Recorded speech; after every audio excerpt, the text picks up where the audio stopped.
give you, when I give lectures on this topic, I also sort of start out with what I call the spectrum of placement and placement options for children. If you think of it, there are some very informal arrangements that children can be placed and cared for by people, and there are very, very complicated formal ones on the other end of the spectrum.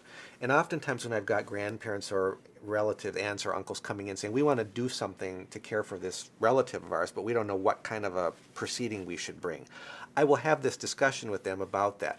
The easiest end of the spectrum is a delegation of parental authority. It's like a power of attorney, where a parent just signs off on a document and says, you can care for my child for 6 months, you can take him to doctor appointments, you can sign him up for school, but I can revoke it at any time the kid comes back to me. In the middle of that spectrum is the family court third-party custody action, where you actually bring some kind of a petition in family court and get an order with the court giving you legal custody of the child. That's not as permanent as some of the other options because it can always be modified. Somebody can bring a motion to change it, or the court can completely undo it and say, okay, kid goes back to parent. On the far end of the spectrum of the most permanent is guardianship, which is what your question was about, and adoption. A guardianship proceeding is either a juvenile court or a probate court proceeding. And typically those cases will come up in probate court if both parents are deceased. Two parents both killed in a car accident and child survives. Who's going to get custody of that child?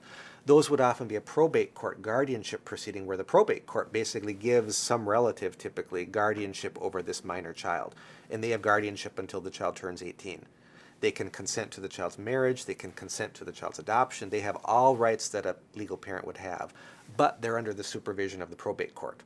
They have to periodically report to the probate court about what's going on with the child, and the probate court supervises it. There are some guardianships in adoption, but those are kind of interim placements leading up to an adoption.